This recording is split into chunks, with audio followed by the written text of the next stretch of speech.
ईशाय जय Shiv, praise the Lord. दिसंबर का month start हो चुका है और आज है 3 दिसंबर, जो कि आज से स्टार्ट होता है एडवेंट सीजन। एडवेंट सीजन क्या होता है? एडवेंट सीजन क्रिसमस के 4 संडे पहले से स्टार्ट होता है। तो आइए आज हम जानेंगे कि एडवेंट सीजन का स्टार्टिंग कहाँ से हुआ, शुरुआत कहाँ से हुआ। तो जो ये एडवेंट है वो एक लैटिन वर्ड एडवेंटस से शुरू हुआ है, मतलब लैटिन वर्ड एडवेंटस से आया है, जिसका मतलब है अराइवल, यानी कि आगमन।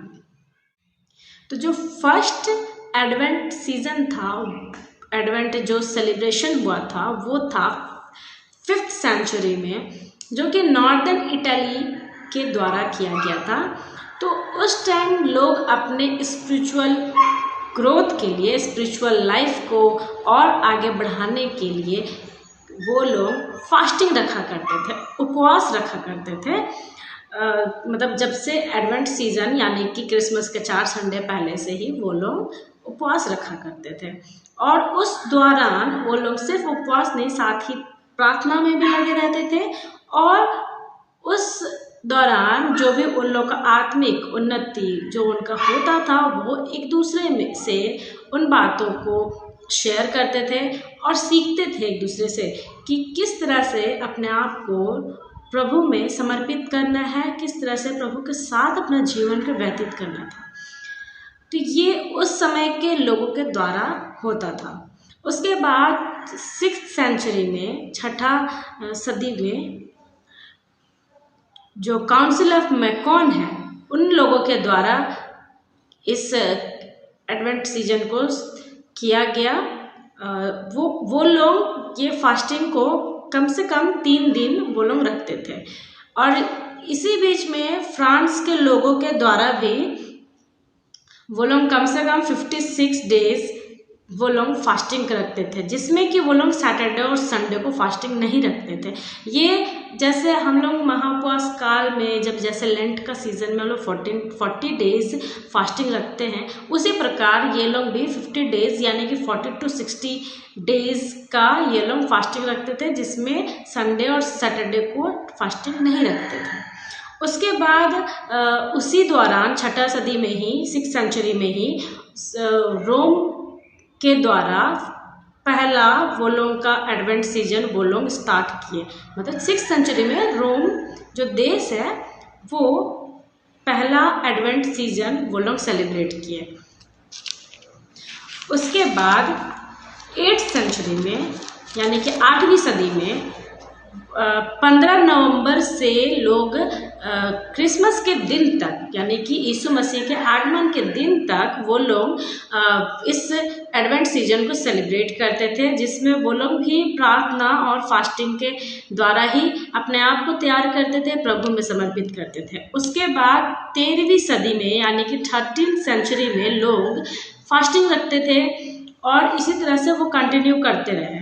और उसके बाद हुआ 19th सेंचुरी में, जो कि जर्मन लूथरन यानी कि संत मार्टिन के चर्च के लोगों के द्वारा ये फर्स्ट वो लोगों का एडवेंट कैलेंडर, वहाँ से शुरुआत हुआ फर्स्ट एडवेंट कैलेंडर। और इस दौरान वो लोग मतलब यीशु मसीह के आगमन का दिन, यानी कि उनका जन्म, यानी कि उनका बर्थडे, वो लोग किस प्रकार सेलिब्रेट करते हैं, वो लोग अपने मनों को तैयार करते हैं और अपने आप को प्रभु में समर्पित करते हैं, फास्टिंग करते हैं और प्रेयर करते हैं। इस तरह से 19 सदी से लेकर के आज तक हम लोग एडवेंट सीजन को सेलिब्रेट करते हैं, क्योंकि 19वीं सदी में जर्मन लूथरन्स कलीसिया के द्वारा पहला एडवेंट कैलेंडर की शुरुआत हुई। और उसी समय से लूथरन कलीसिया के लोग आज भी एडवेंट सीजन का प्रिपरेशन करते हैं, सेलिब्रेशन करते हैं, यानी कि यीशु मसीह का जन्म दिवस से 4 संडे पहले से एडवेंट सीजन स्टार्ट होता है, जो कि आज है 3 दिसंबर 2023।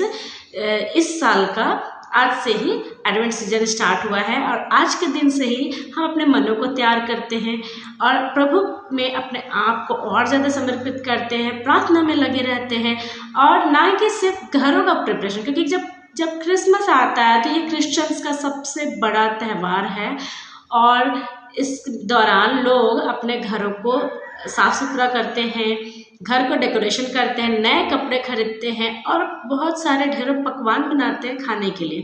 लेकिन ये इससे हमारा सिर्फ बाहरी यानी कि संसार में हम लोग रहते हैं तो इन सारी चीज़ों के द्वारा ही हम लोग सेलिब्रेशन करते हैं। लेकिन हाँ, आज का दिन में जबकि अंत का दिन समय निकट है तो हमें अपने मन को, अपने हृदय को तैयार करना है कि स्पिरिचुअली हम अपने आप को कैसे प्रभु में समर्पित कर सकते हैं।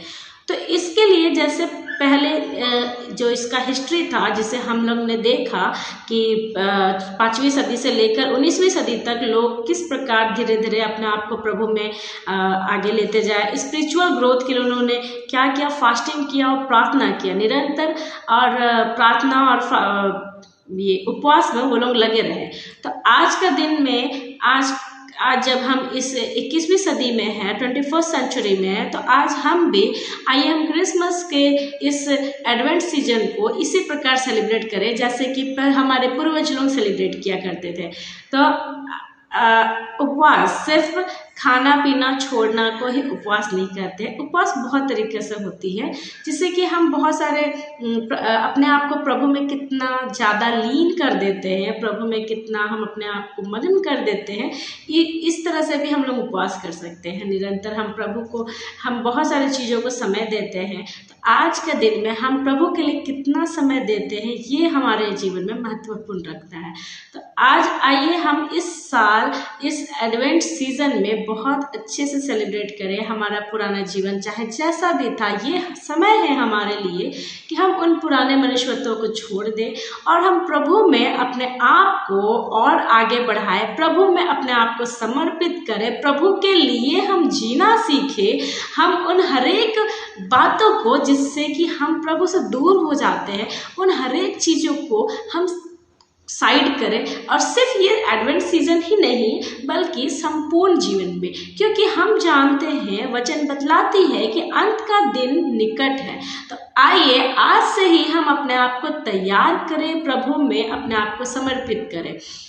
तो इस छोटी सी जो मेरी शेयरिंग है इसे मैं अभी यहीं पर अंत करती हूँ। आइए हम परमेश्वर से दुआ करें। धन्यवाद देते हो मेरे महान राजा सुंदर समय के लिए परमेश्वर पिता। जब आपने इस समय इस वीडियो के द्वारा प्रभु आपने मुझे चुना कि मैं लोगों को ये एडवेंट सीजन के बारे में बता सकी। और परमेश्वर पिता मैं ये विश्वास रखती हूँ कि जिस प्रकार हमारे पूर्वज जो लोग थे प्रभु वो आपके लिए अपने आप को, अपने जान भी कुर्बान कर देते थे, अपने आप को किस प्रकार समर्पित करते थे प्रभु, उसी प्रकार होने दीजिए कि हम भी अपने मनुष्यत्व को, इस संसारिक बातों को साइड करके हम अपने आप को आपकी ओर लगाने पाए, हमारे मन और ध्यान प्रभु आपकी ओर लगे रहने पाएगा।